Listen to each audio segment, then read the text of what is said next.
दोस्तों, आज की कहानी बहुत ही ज्ञानवर्धक होने वाली है। आपसे निवेदन है कि वीडियो को अंत तक जरूर देखें।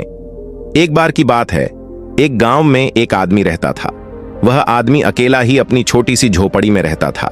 वह आदमी बहुत ही ज्यादा आलसी था। वह कोई काम नहीं करता था। वह एकदम निठल्ला और नकारा था। बस वह हमेशा ऐसे मौके की खोज में रहता कि कहीं से खाना मिल जाए। तो एक दिन जब वह आदमी खाने की तलाश में भटक रहा था, तभी उसे एक आम का बगीचा दिखता है। वह कई दिनों से भूखा था, इसीलिए वह खाने की तलाश में बगीचे के अंदर चला जाता है। वह जाकर वह देखता है कि बगीचे में अलग अलग और बहुत सारे पेड़ थे। तो वह एक पेड़ पर चढ़ जाता है।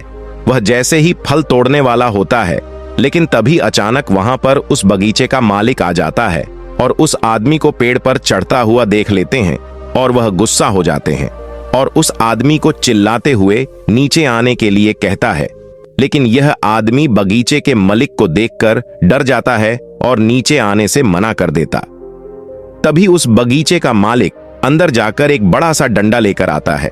यह देखकर वह आदमी तुरंत पेड़ से नीचे उतरता है और मालिक के उससे तक पहुंचने से पहले ही वह जल्दी पेड़ से नीचे उतर जाता है और जंगल की तरफ भागने लगता है और जंगल में जाकर छुप जाता है। कुछ देर के बाद वह आलसी आदमी वहां से निकलता है और जंगल के रास्ते से जब वह गांव की तरफ जा रहा था, तभी उसे एक लोमड़ी दिखती है जिसको सिर्फ 2 ही पैर थे और उसके 2 पैर टूटे हुए थे। वह जंगल में रिंग हुई चल रही थी। यह देखने के बाद वह सोचता है कि यह लोमड़ी अब तक इस घने जंगल में जिंदा कैसे है। यह लोमड़ी भाग नहीं सकती, चल नहीं सकती, तो कैसे ही अपने लिए खाने का इंतजाम करती होगी और कैसे यह लोमड़ी अपने आप को इस घने जंगल में दूसरे जानवरों से बचती होगी। यह बात वह आदमी सोच ही रहा था कि तभी अचानक झाड़ियों के पीछे से किसी के आने की आवाज आती हुई सुनाई दी। तभी वहां पर एक शेर आ जाता है जिसके मुंह में मांस का एक टुकड़ा था और वह शेर उस अपाहिज लोमड़ी की तरफ बढ़ रहा था। शेर को देखकर दूसरे सारे जानवर वहां से भाग जाते हैं और अब वहां पर सिर्फ लोमड़ी रह जाती है और वहां से आदमी अपनी जान बचाने के लिए एक पेड़ पर चढ़ जाता है और फिर जो होता है उसे देखकर वह आदमी हैरान हो जाता है। उसे लोमड़ी के सामने छोड़ देता है और शेर वहां से चला जाता है। यह नजारा देखने के बाद वह आदमी हैरान हो जाता है और ऊपर वाले की योजना देखकर वह मन ही मन खुश भी हो जाता है। और तभी वह सोचता है कि ईश्वर के पास सबके लिए कोई ना कोई योजना होती ही है और अगर ईश्वर के पास इस लोमड़ी के लिए योजना है तो जरूर मेरे लिए भी उसके पास कोई ना कोई योजना जरूर होगी। और वह आदमी वहां से थोड़े दूर आगे चला जाता है। तभी वह आलसी आदमी रोड के साइड में एक बड़ा सा पेड़ देखकर उसके नीचे बैठ जाता है, यह सोचकर कि मेरे लिए भी कोई ना कोई खाना लेकर जरूर आएगा। वह आदमी 2 दिन तक उसे जगह पर बैठकर इंतजार करता है, लेकिन कोई भी उसके लिए खाना लेकर नहीं आता। आखिरकार जब उसे भूख बर्दाश्त नहीं होती है तो वह खुद ही खाने की तलाश में निकल पड़ता है। वह रास्ते से जा ही रहा था कि तभी उसे रास्ते में एक बुजुर्ग आदमी मिलता है। वह आलसी आदमी उनसे कहता है कि मुझे भूख लगी है, आपके पास कुछ खाने के लिए होगा तो मुझे दे दो। तभी वह बुजुर्ग आदमी उसे कुछ खाना और पानी दे देता है। खाना खाने के बाद वह आदमी उन बुजुर्ग आदमी से कहता है कि मैंने 2 दिन पहले जो देखा आप उस पर विश्वास नहीं करेंगे।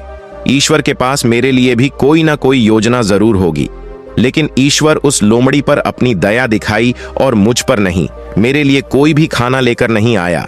तभी उन बुजुर्ग आदमी ने मुस्कुराते हुए कहा, यह सच है कि ईश्वर के पास सभी के लिए कोई ना कोई योजना तो जरूर होती है और तुम्हारे लिए भी है, लेकिन तुमने उसे गलत तरीके से समझ लिया। वह तुम्हें लोमड़ी नहीं बल्कि वह तुम्हें उस शेर की तरह बनाना चाहता था। दोस्तों, इस कहानी से हमें यह सीख मिलती है कि अगर हमारे जीवन को ध्यान से देखें तो हमें यह पता चलेगा कि जिंदगी सबक से भरी पड़ी है और हर एक पल का एक दीप मतलब होता है। और सोचा कि वह लोमड़ी सिर्फ बैठी हुई है और वह सिर्फ इंतजार कर रही है कि कब उसके साथ अच्छी चीज होगी। लेकिन वह आदमी यह भूल गया था कि वह लोमड़ी मजबूर थी, लेकिन हम उस लोमड़ी की तरह मजबूर और लाचारी नहीं। ऊपर वाले ने क्षमता दी है अपना काम करने की। बिल्कुल उस शेर की तरह हमारे पास भी खुद की ताकत और क्षमता है हमारी हालत को बदलने की, लेकिन उसके लिए आपको प्रयास करने पड़ेंगे, तभी आप उस शहर की तरह बन पाएंगे।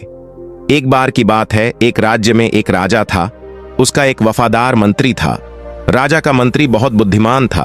वह अक्सर कहा करता था कि जो भी होता है अच्छे के लिए होता है। एक बार राजा अपने सिंहासन पर बैठा था। मंत्री भी उसके बगल में ही बैठा था। अचानक मंत्री की तलवार राजा के पैर पर गिर गई और उसके पैर की एक उंगली कट गई। तभी मंत्री ने कहा, महाराज, जो भी होता है अच्छे के लिए होता है। राजा सुनकर बहुत गुस्सा हुआ। उसने मंत्री से पूछा कि मेरी उंगली कट गई और तुम कह रहे हो कि यह अच्छे के लिए हुआ है, इसमें अच्छा क्या है? राजा गुस्सा हो गया और मंत्री को जेल में कैद करने का आदेश दे दिया। मंत्री को इस बात का कोई दुख नहीं हुआ और वह जेल जाते समय उसने राजा से फिर से कहा, जो भी होता है अच्छे के लिए होता है। राजा यह सुनकर हैरान हो गया। उसने सोचा कि यह कितना अजीब व्यक्ति है। वह जेल जा रहा है और कह रहा है कि जो भी होता है अच्छे के लिए होता है। इस घटना को अब 3 महीने बीत गए थे। एक दिन राजा अपने सैनिकों के साथ घोड़ों पर सवार होकर शिकार के लिए गए। वे सभी एक घने जंगल के अंदर चले गए। राजा एक हिरण का पीछा करते हुए घने जंगल में और आगे निकल गया और अपने सैनिकों से अलग हो गया। हालांकि वह हिरण को पकड़ नहीं सका, लेकिन वह अपना रास्ता खो चुका था और घने जंगल में खो गया। जब राजा को यह एहसास हुआ कि वह बहुत दूर आ चुका है और वह जंगल से बाहर निकलने का रास्ता ढूंढने लगा, अचानक राजा को उस जंगल में रहने वाले आदिवासियों के एक समूह ने घेर लिया। उन आदिवासियों का कबीला ना तो राजा के राज्य में था और ना ही वे राजा को पहचानते थे। इसलिए उन्होंने राजा को पकड़ लिया और अपने कबीले में ले गए।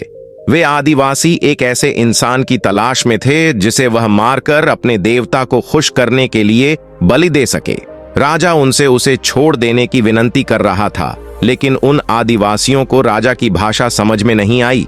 उन्होंने खुशी में ढोल बजाना शुरू कर दिया। उन्होंने राजा को अपने कबीले में ले आए, उसे नए कपड़े पहनाए, उसके गले में फूलों की माला डाली गई और उसे बलि के लिए तैयार किया।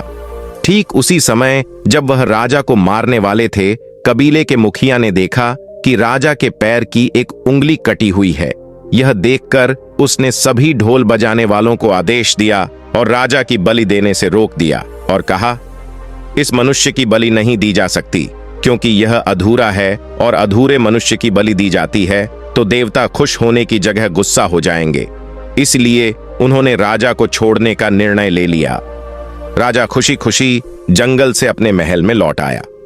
वापस आकर उसने सोचा कि यदि मेरे पैर की एक अंगुली कटी नहीं होती तो वे आदिवासी आज मुझे मार देते।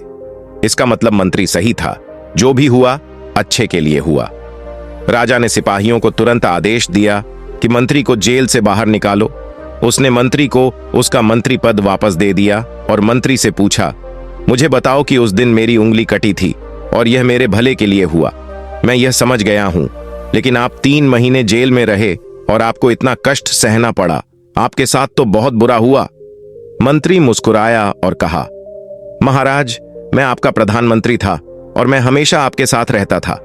यदि मैं जेल में नहीं होता तो उस दिन भी आपके साथ होता। महाराज, आपकी कटी उंगली देखकर उन्होंने आपको छोड़ दिया, लेकिन मेरा शरीर पूर्ण था और यदि मैं आपके साथ होता तो वह मेरी बलि जरूर दे देते। इसलिए अच्छा हुआ कि मैं उस दिन आपके साथ नहीं था और मैं जेल में था। इससे आपकी जान बच गई और मेरी भी जान बच गई। इसलिए मैं हमेशा कहता हूं कि जो भी होता है अच्छा होता है। दोस्तों, अगर हम अपने जीवन में देखें तो पाएंगे कि हमारे जीवन में भी कई बार ऐसा समय आता है जब हमें लगता है कि हमारे साथ बहुत बुरा हो रहा है या ऐसा नहीं होना चाहिए था, लेकिन कुछ समय के बाद अगर हम पीछे मुड़कर देखते हैं तो हमें लगता है कि उस समय जो भी हुआ वह अच्छे के लिए हुआ। दरअसल हम प्रत्येक घटना को अपनी बुद्धि से आंकने का प्रयास करते हैं, लेकिन वास्तव में हमारी बुद्धि भी सीमित होती है। हम अपनी सीमित बुद्धि से किसी घटना के उचित या अनुचित होने का आकलन नहीं कर सकते।